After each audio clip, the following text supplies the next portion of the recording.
So, here's the thing. If your website collects any information about visitors, and almost every business site does, then 19th of June 2026 is a date you really need to mark on your calendar. From that day, there's a new legal duty hitting every UK organisation that handles personal data, and plenty of small business sites are already falling short without their owners even realising it.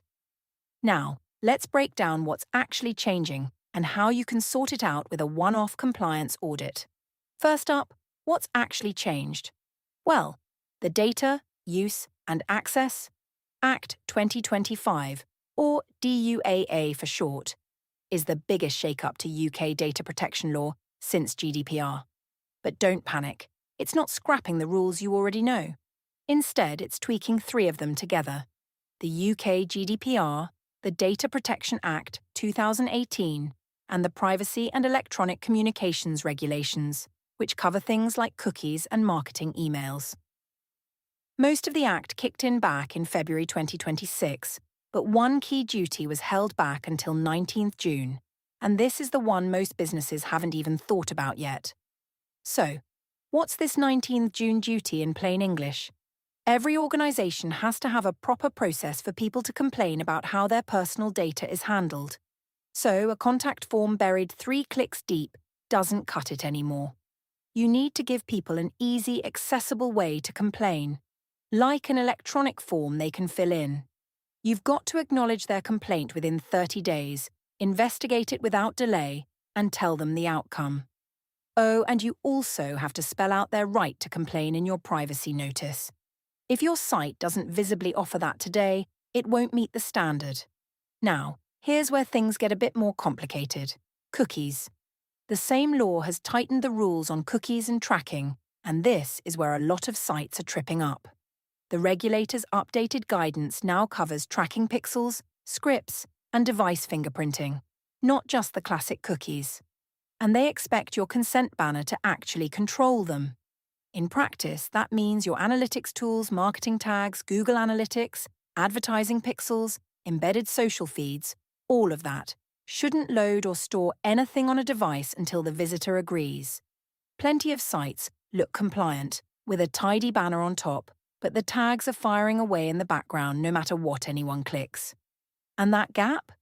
That's exactly what the regulator is now focusing on. There are a few small relaxations, though. Some low-risk analytics cookies don't need consent at all anymore. But the exemptions are pretty narrow, and they vanish the moment a tag does double duty, like analytics that also feed your advertising. Working out which of your tags qualify means really digging under the bonnet. Now, why does this matter? Now. Well, this isn't just some paperwork job you can put off. The same reforms have pushed up the penalties for getting cookies and electronic marketing wrong, and they're now at GDPR levels, up to $17.5 million or 4% of your global turnover. The regulator has also made it clear they'll keep testing UK websites and taking action against the ones that fall short. For most small businesses, the real danger isn't a record-breaking fine. It's a complaint you can't handle properly, an inquiry you're not ready for, or a customer who just stops trusting you. And the good news? All of that is avoidable with a little preparation. So, how can we help?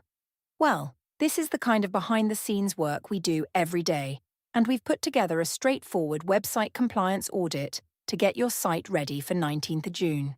First, we audit your live website. We check what it actually does, what cookies and trackers fire, whether they're held back until consent, and if you meet the new complaints and transparency rules. You'll get a clear, plain English report telling you what works and what doesn't. Second, we make the fixes. We'll correct your cookie and consent setup so tags only fire when they should, and we'll build a compliant data protection complaints page and form that meets the 30-day duty. Third, you supply your wording. We're a web studio, not a law firm, so your privacy and complaints policies should come from you or your legal advisor. We'll tell you exactly what they need to say and where they need to link, then we'll put everything live. That way, your legal documents stay properly yours. The audit and on-site work are charged as a single one-off fee. Now, 19th of June 2026 is a firm date, and the safest moment to act is before it arrives, not after a complaint lands on your desk. If you'd like us to look over your site, just get in touch, and we'll book your compliance audit. Oh, and just to be clear, this article is general information about changes to UK data protection law. It's not legal advice. For advice specific to your business, you should consult a qualified data protection professional.